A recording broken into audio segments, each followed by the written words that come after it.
Uy, ipaalala ko lang, hindi pa rin nahuhuli si Atong ang pinaka-wanted na kriminal sa Pilipinas. Ilang linggo na matapos maglabas ng warrants of arrest laban sa kanya, wala pa rin siya sa kulungan. Nasaan na ba si Atong Ang at bakit siya dapat mahuli? Quick recap, naglabas na ng warrants of arrest ang dalawang korte laban kay Ang, isa sa Laguna, isa sa Batangas. Wanted si Ang dahil sa kidnapping na may kasamang pagpatay at kidnapping with serious illegal detention. Parehong non-bailable, so kapag nahuli siya, siguradong kulong siya. Sinubukan siyang arestuhin sa bahay niya sa Pasig City nitong January 14 pero wala siya roon. Sinubukan din siyang arestuhin sa isang Zambales resort na sinasabing pag-aari niya pero wala rin siya doon. Hanggang ngayon, 2 weeks matapos lumabas ang mga warrants of arrest, hindi pa rin nahuhuli si Atong Ang. Mayroon na ang 10 million pesos na pabuya para sa taong makapagtuturo sa kinaroroonan niya. Tinanong natin ng DILG kung anong balak nila at ang sabi sa atin ni DILG Secretary John Vic Remulla, susubukan nilang mahuli si Atong Ang at all costs. Pero baka nakalabas naman na ng Pilipinas itong si Ang.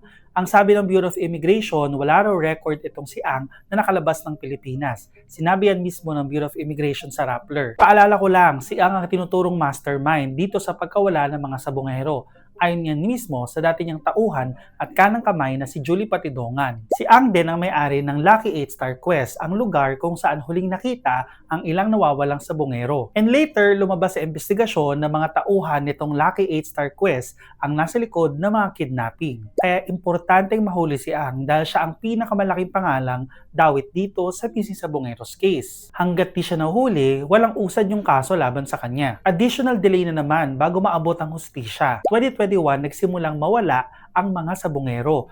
2026 na po ngayon. Anong balak natin? Ang iniiwasan natin dito ay mawala itong issue na ito sa everyday conversation at mawaglit sa isipan ng mga tao. Tulad sa kaso ng broadcaster na si Percy Lapid na hanggang ngayon hindi pa rin nahuhuli ang mastermind na si Gerald Bantag. Kaya importanteng bukod sa ibang issue, tutukan din sana ng mga otoridad itong kaso ng mga nawawalang sabongero para masarado na itong kasong ito. Ako po si Jairo Boliedo. For more information, download the Rappler Communities app and join the Justice and Crime channel.